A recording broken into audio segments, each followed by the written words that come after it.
Hello, welcome to the Alpha Bureau. Today we're diving into JPMorgan's quiet but seismic move that most of the market is completely missing. On October 30th, 2025, JPMorgan tokenized a private equity fund on their Kasukabe blockchain platform. Now, while everyone was distracted by Bitcoin trading above $110,000, the real story was unfolding behind the scenes. This isn't just about making fund transactions a bit faster. What JPMorgan and the other Wall Street giants are actually building is a complete rebuild of financial infrastructure that could unlock a $16 trillion market by 2030. And here's the kicker: the market narrative is dangerously incomplete. Most analysts are talking about operational efficiency, but that's missing the forest for the trees. The real endgame is about control, specifically control over the future of global payments and asset settlement. This is Wall Street's strategic coup to co-opt blockchain technology and build a new financial system on their own terms. In this video, we'll break down the three forces that converged in 2025 to create this tipping point, deconstruct JPMorgan's powerful Kasukabe engine, map out the competitive landscape, and most importantly, identify the investment winners across the entire value chain. If you find this valuable, please hit that subscribe button and give us a thumbs up. Let's get started. Let's set the stage. October 30th, 2025, JPMorgan Chase announces it has successfully tokenized a private equity fund on its proprietary Kasukabe platform. This is not a proof of concept or a pilot buried in a research lab. This is a real client-facing product launch, offered through JPMorgan's private bank to high-net-worth investors. So this is the real deal, not just another blockchain experiment. Exactly, and the timing is no coincidence. This announcement came just 3 days after Zelle, the bank-owned payments network, revealed it would use stablecoins for international expansion. Both announcements happened within weeks of each other, and both were enabled by the same piece of landmark legislation. What JPMorgan is doing here is declaring its intent to build an entirely new financial market infrastructure. This is the opening move in a coordinated campaign by the world's most powerful banks to construct a controlled, proprietary digital asset ecosystem. They're not joining the existing crypto world, they're building their own walled garden. Here's the blind spot. Most market commentary frames this as an incremental step towards greater operational efficiency. You'll hear phrases like streamlined back-office processes or faster settlement times. That's accurate, but it's superficial. It's like describing the iPhone as just a better phone. What we're actually witnessing is a fundamental restructuring of how value is created, managed, and exchanged globally. So the efficiency story is real, but it's not the main story. Correct. The true narrative is about strategic control, regulatory capture, and an intense technological arms race among Wall Street's elite. These institutions watched the rise of decentralized finance on public blockchains like Ethereum systems, where they were largely irrelevant, and decided they couldn't let that future happen. So they're using the same blockchain technology, but surgically removing the one feature that threatened their power: permissionless access. They're building private, permission networks where they control who gets in, who can transact, and who validates the ledger. This is re-intermediation dressed up as innovation.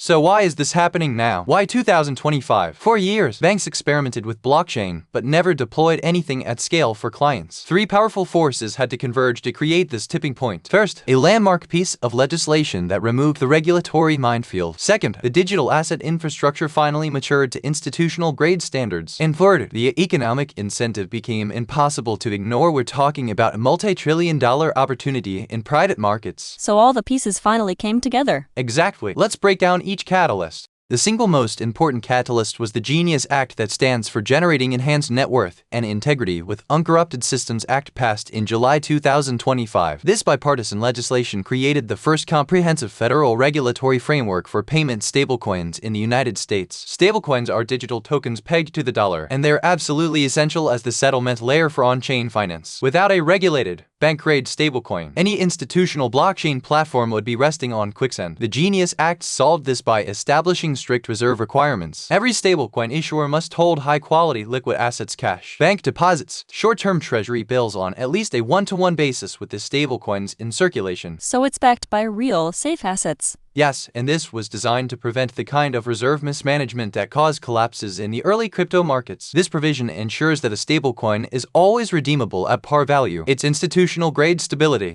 The act also mandated transparency. Issuers must publish monthly reports showing exactly what's backing their stablecoins, certified by executives. And if you've got more than $50 billion outstanding, you need fully audited annual financial statements. This transparency is critical for institutional trust. Finally, the act clarified who can issue stablecoins: subsidiaries of insured banks and qualified non-bank entities, all under federal supervision. This removed the massive regulatory uncertainty that had kept banks on the sidelines. So suddenly the path was clear. Exactly. Within within weeks of the Genius Act passing, Zelle announced it would leverage stablecoins for international payments. JP Morgan's tokenization pilot followed shortly after. The technology was ready, what was missing was the legal framework. The Genius Act was the starting gun Wall Street had been waiting for. The second catalyst was market maturity. By 2025, the digital asset ecosystem had finally reached institutional scale. Total market cap crossed $4 trillion, and stablecoin transaction volume hit an astonishing $32 trillion in 2024. That's not speculation, that's real economic utility as a settlement layer. Those are massive numbers. They are, and this wasn't just about market size, it was about infrastructure hardening. The plumbing of the system had been stress tested through multiple market cycles. Most importantly, institutional grade custody had been solved. You can't have pension funds or asset managers deploying capital without a trusted, regulated custodian. Giants like BNY Mellon, the world's largest custodian with over $55 trillion under custody, launched digital asset platforms offering secure storage for Bitcoin and Ethereum. That was a critical missing piece.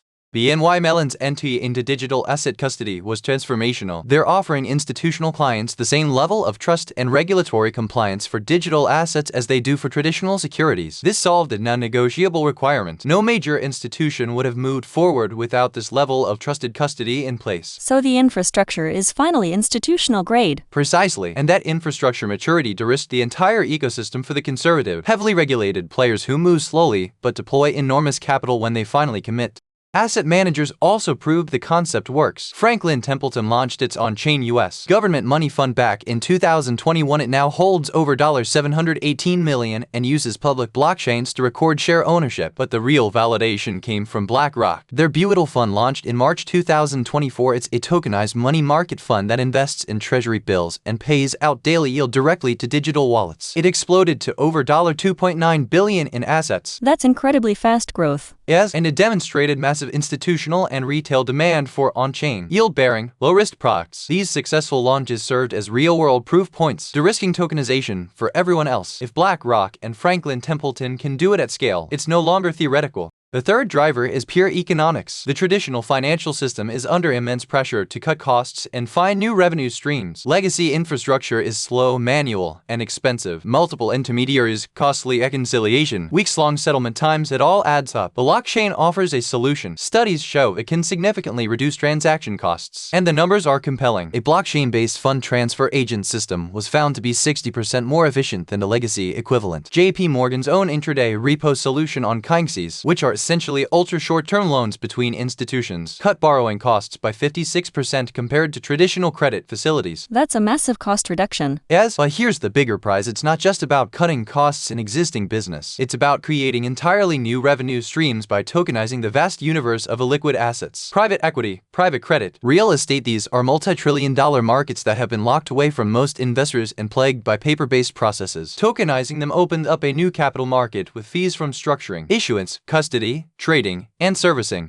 Let's quantify the opportunity. This chart shows the size of the target markets for tokenization. Real estate is the largest at $4.34 trillion globally in 2025. Private credit has grown explosively to $2.3 trillion and is projected to reach nearly $3 trillion by 2028. Private equity deal value in the U.S. alone hit over $827 billion in the first 3 quarters of 2025, with an annualized run rate above $1 trillion. These are absolutely massive markets. They are, and what's critical to understand is that these markets are notoriously inefficient. They're illiquid, have high barriers to entry, and are plagued by operational friction. That inefficiency is exactly what makes them such attractive targets for tokenization. If you can unlock even a fraction of this value with more efficient infrastructure, you're looking at an enormous new profit pool.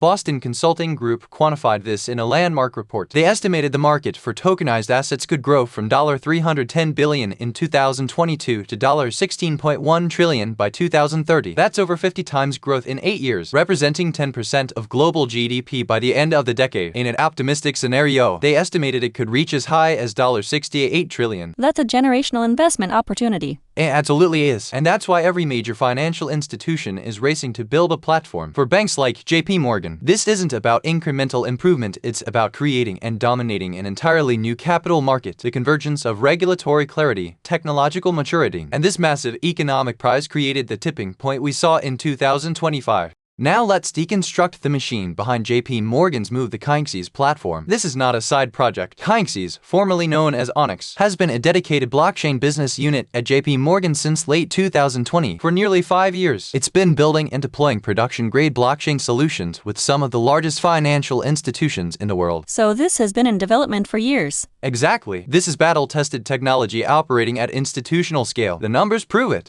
As of late 2025, Kynxes has processed over $1 trillion in notional transactions since inception. That's not a typo, $1 trillion. On a daily basis, it handles between $1 and $2 billion in transaction value. This is operating at the scale required by global wholesale markets. These aren't pilots or experiments. This is real money moving through a blockchain system every single day. That's an incredible track record. Yes, and that volume is spread across an integrated suite of products that mirror the core functions of a traditional capital market. Let me break down what Kynxes actually offers. Kynxes has 3 core services. First, JPM Coin Systems. This is the foundational payment layer. It's a blockchain-based account system that allows institutional clients to transfer tokenized US dollars between their JP Morgan accounts instantly, 24/7. This is the settlement asset for everything else on the platform. Second, digital financing launched in late 2020. This enables intraday repurchase agreements, which are essentially ultra-short-term loans between institutions on the blockchain. Goldman Sachs has used this to access secured short-term funding with unmatched speed and cost efficiency. Third, the Tokenized Collateral Network, or TCN, which went live in 2024. This allows institutional investors to pledge assets as collateral and transfer them as tokens on the blockchain. Partners include BlackRock and Barclays. It enables clients to use tokenized money market fund shares as collateral, unlocking liquidity from previously static assets. So it's a full-stack financial infrastructure. Exactly. Payments, financing, and collateral management all integrated on a single blockchain platform. That integration is the key strategic advantage.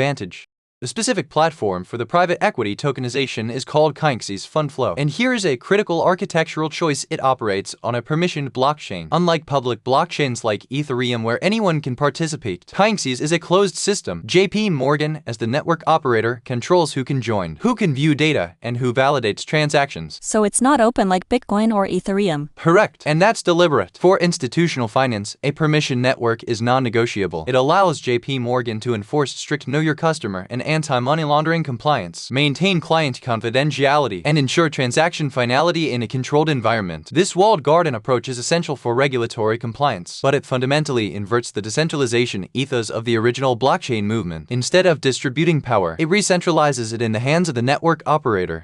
The initial pilot was carefully orchestrated. JP Morgan partnered with Citgo, a leading global fund administrator, to ensure on-chain records could seamlessly reconcile with traditional fund accounting systems. The offering was made available to select clients within JP Morgan Private Bank high net worth individuals who are primary investors in private equity funds. The benefits for these clients are straightforward but powerful: simplified access to a complex asset class, dramatically faster settlement for subscriptions and redemptions, and an automated, immutable record of ownership that reduces errors and disputes.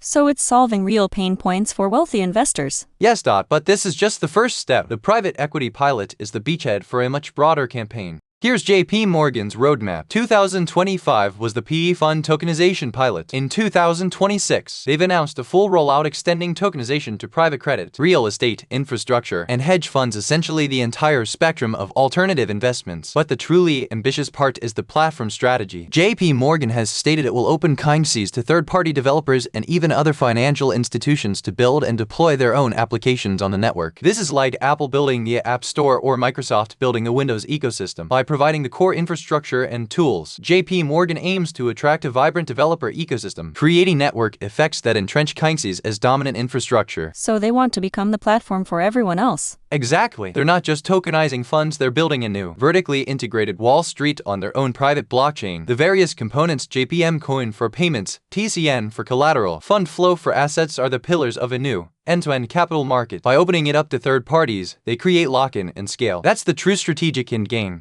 JP Morgan isn't alone. This table maps out the competitive landscape. Let's look at the key players. JP Morgan's Kynxes is permissioned and in-house, focused on building a vertically integrated ecosystem. Goldman Sachs has DSDAP, which is permissioned but interoperable via the Canton network. Their strategy is to create a network of networks. BNY Mellon's digital assets platform operates across chains, providing custody for Bitcoin, Ethereum, and more. Their positioning as the neutral infrastructure provider. BlackRock is using public blockchains like Ethereum with their Buto fund, and Franklin Templeton uses Stellar and Polygon for their Fox fund. So they're all taking different approaches. Exactly, and that's the key insight. This isn't a winner-take-all race, it's about controlling different layers of the stack. JPMorgan and Goldman are building the operating systems. BNY Mellon is providing the hardware, the secure custody, and BlackRock is developing the killer apps. Understanding which layer each company is competing in is critical for assessing investment opportunities.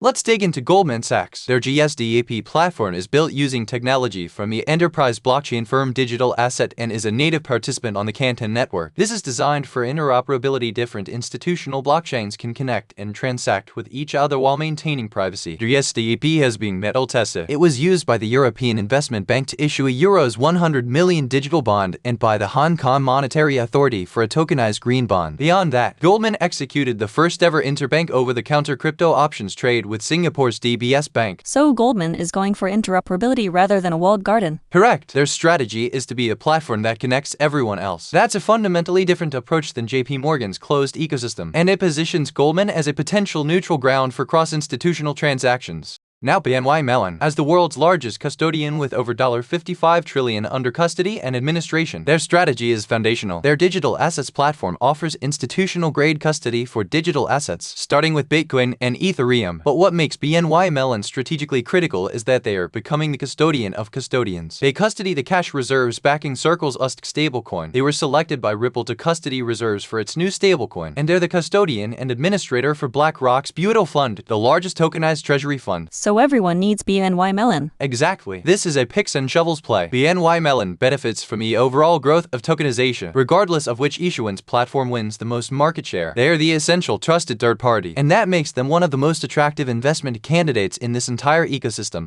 Asset managers are proving the demand. BlackRock's Buell Fund grew to over $2.9 billion since launching in March 2024. It's a tokenized money market fund that invests in treasury bills and pays daily yield directly to investors' digital wallets. Franklin Templeton's Fox launched even earlier in 2021 and now holds over $718 million, using public blockchains to process transactions. So the asset managers are showing there's real demand. Yes. And BlackRock's CEO Larry Fink has been one of the most vocal proponents, stating that tokenization of all financial assets is the inevitable next step. These initiatives have been crucial in validating demand and paving the way for more complex assets like private equity to be brought on-chain. Beyond the banks, the enterprise tech giants are providing the critical infrastructure. IBM launched Digital Asset Haven, a unified platform for managing assets across over 40 different blockchains. It's designed to be a one-stop shop for institutions, offering custody, transaction management, and settlement. Microsoft's Azure Cloud Platform offers a robust suite of Web3 and blockchain services, including the Quorum blockchain service and the Azure Confidential Consortium framework. Microsoft has stress-tested this at massive scale within its own operations, using blockchain to tokenize and track billions of dollars in assets for its cloud supply chain. Oracle has announced its Digital Assets Data Nexus platform, which integrates blockchain with AI database capabilities to help financial institutions issue and govern digital assets with a focus on compliance and supervision. So the tech giants are building the infrastructure layer. Exactly, and this is a critical insight for investors. The tech companies providing enterprise-grade software, cloud services, and security may be the most durable and profitable plays in this entire trend. They benefit from overall ecosystem growth without the intense competition and regulatory overhead the banks face.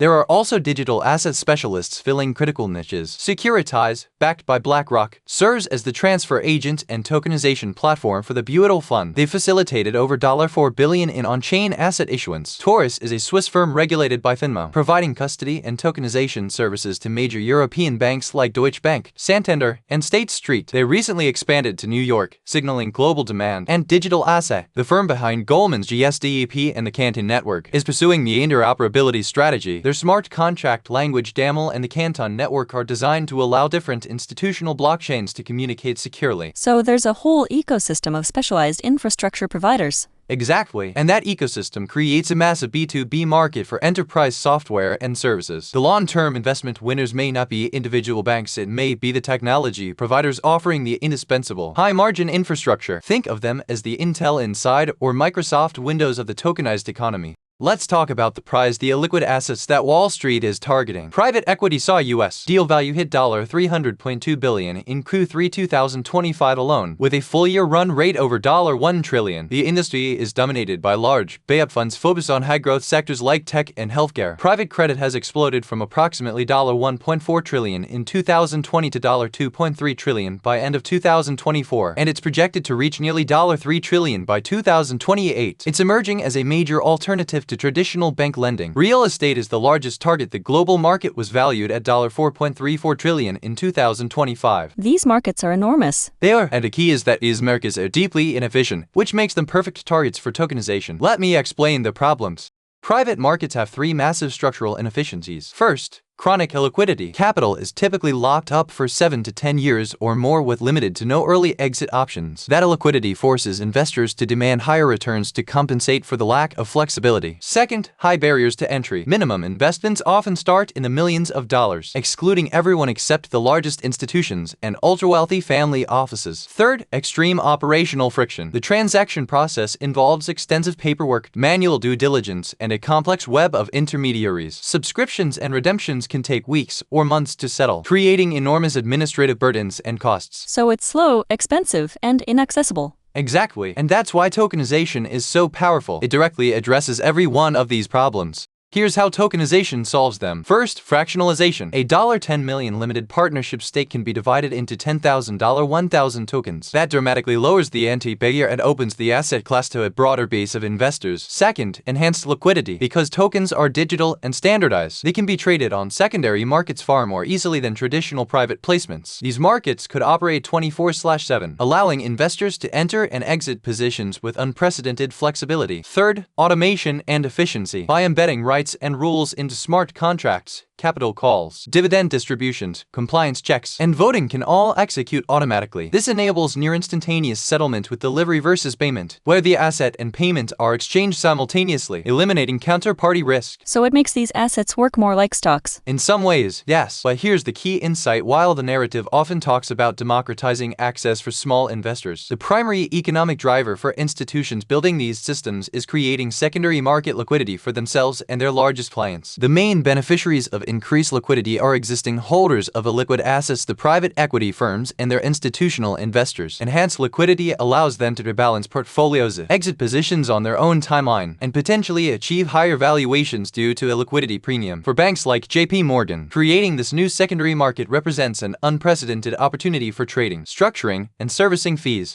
Now we get to the contradiction at the heart of this revolution. The architects of decentralized finance envisioned a future built on public, permissionless blockchains, open networks where anyone can participate without seeking approval. That open access model is the source of blockchain's disruptive potential. But Wall Street is building something completely different. They're using permissioned blockchains, private, members-only systems where a central administrator controls access. So it's not really decentralized. Correct. And this architectural choice is deliberate. For institutions, it's a requirement. A permission environment lets them enforce rigorous KYC and AML compliance, maintain client confidentiality, and ensure regulatory compliance. It provides control and certainty that public blockchains can't. But in solving for these institutional requirements, this fundamentally inverts the ethos of the original blockchain movement. Instead of decentralizing power, it re-centralizes it in the hands of the network operator. The strategic objective is to build a new walled garden by bringing the world's most valuable real-world assets onto their proprietary permission chains. Banks are creating a new center of economic gravity. Within this walled garden, they control every aspect of the value chain: issuance, custody, trading, and settlement. This is not disruption in the classic sense where a new technology upends incumbents. This is calculated intermediation. Banks are using blockchain technology to build a new financial system that's even more efficient, more integrated, and more defensible than the one it replaces. So they co-opted the technology to strengthen their control. Exactly. They observed the existential threat of a truly peer-to-peer system built on public blockchains, a system where they were irrelevant, unable to compete there, and unwilling to accept the regulatory risks. They chose a different path. They embraced the core innovations, distributed ledgers, and smart contracts, but removed the one feature that threatened their dominance: permissionless access. By creating controlled networks and populating them with high-value assets, they're not just adapting to the future, they're building a future they own and operate.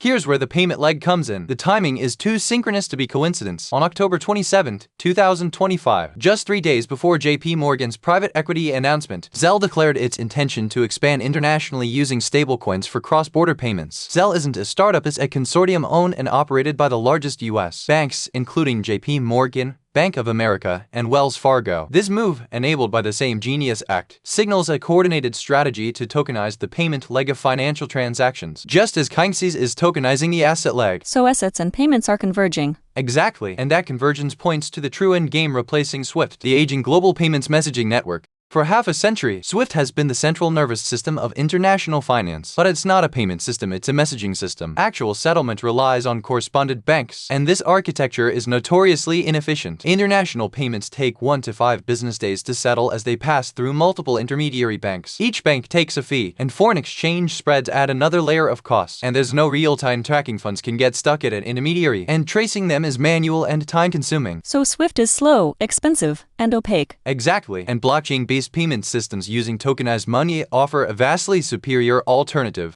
Blockchain payments address every one of SWIFT's weaknesses. First, near-instant settlement transactions are recorded on a shared ledger in minutes, not days. Second, 24/7 operation. Blockchain networks don't have business hours or holidays. Third, full transparency with dramatically lower costs. By eliminating multiple intermediaries, the cost per transaction drops, and all parties can see transaction status in real time. JP Morgan's Kingsees, with its JPM coin system, was designed from the ground up as a programmable, real-time, multi-currency payment and settlement utility. It's already being used by corporate clients like Siemens for 24/7 cross-border payments, proving its capabilities as a SWIFT alternative in production. So the technology is ready to replace SWIFT. Yes, and when you combine the asset tokenization with the payment innovation on the same platform, you get something truly powerful. The holy grail of financial market infrastructure is called delivery versus payment, or DVP. This is the guarantee that a security and the payment for it are exchanged simultaneously, eliminating settlement risk on a unified blockchain ledger. This can be achieved through an atomic swap. A smart contract ensures that a token representing a share of a private equity fund and the token representing the dollar payment are exchanged at the exact same moment. If either side fails, the entire transaction fails, and nothing is exchanged. So it's a perfect, simultaneous exchange. Exactly, and this is only possible when both the asset and the payment live on the same blockchain platform. This is the convergence that creates a complete, closed-loop system.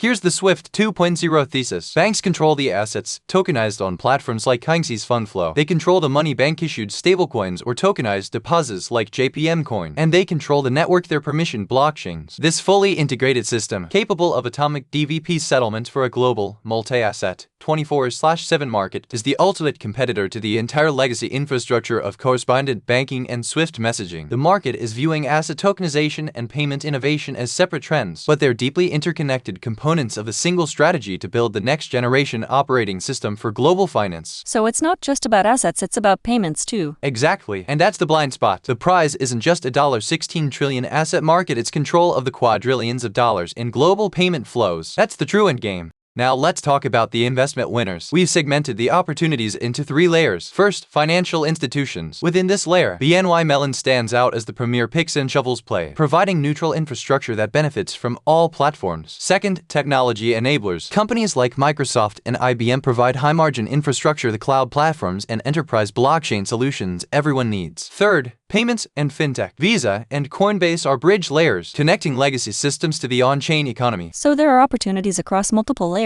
Exactly, and the most attractive risk-adjusted returns are likely in the infrastructure providers, the companies offering indispensable, high-margin picks and shovels to the entire ecosystem. Let me break down the specific investment cases. BNY Mellon is the premier picks and shovels play among financial incumbents. Their custody focus means they benefit from the growth of all tokenization platforms, regardless of which issuance platform wins. They're not competing directly, they're providing essential infrastructure that everyone needs, and their client list proves that they custody USD reserves, Ripple stablecoin reserves, and BlackRock's Buto fund. So they win no matter who else wins. Exactly. That's what makes them such a compelling investment. As trillions of dollars in assets are tokenized, the need for a trusted, regulated, globally systemic custodian becomes absolute. BNY Mellon is the prime candidate to fill that role. Microsoft is a foundational holding. The enterprise cloud is the bedrock of these new markets. Azure provides the secure, scalable, and compliant foundation that institutions require, with advanced confidential computing, which protects data even while it's being processed, AI, and blockchain services. Microsoft has deep existing relationships with every major financial institution, giving them an unparalleled distribution advantage, and they've proven the technology at massive scale within their own operations. So Azure becomes the platform beneath the platforms. Exactly. Owning Microsoft is a bet on the underlying digital infrastructure of 21st century finance. It's a core holding with broad exposure to the secular trend without the risk of picking individual winners in the platform wars.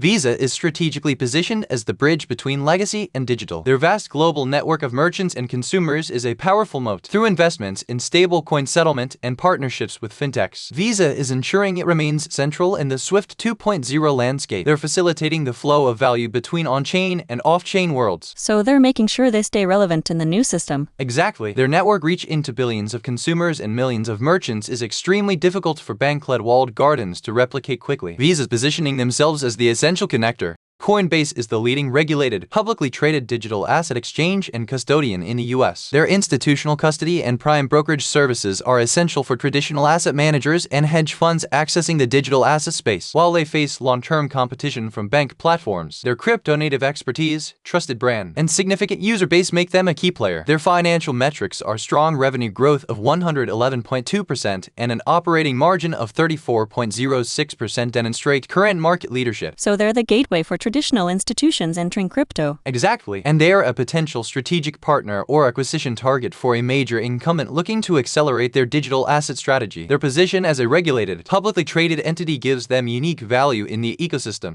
This table provides a quantitative comparison of key financial metrics across our investment candidates. BNY Mellon has a market cap of $75 billion with a P/E of 15.57 and modest 4.4% revenue growth. It's a stable, mature play. Microsoft is massive at $3.9 trillion market cap, P/E of 37.45, with strong 14.9% revenue growth and an impressive 45.62% operating margin. IBM has a market cap of $290 billion, P/E of 36.91, but slower 1.4% revenue growth. Visa has a $667 billion market cap, P/E of 33.79, with 10% revenue growth and an outstanding 66.96% operating margin. Coinbase has an $84 billion market cap, P/E of 31.65, with explosive 111.2% revenue growth and 34.06% operating margin. So the valuation and growth profiles are quite different. Exactly. This data allows for a disciplined assessment of valuation, profitability, and growth. It provides a framework for constructing a diversified portfolio aligned with the strategic themes we've developed.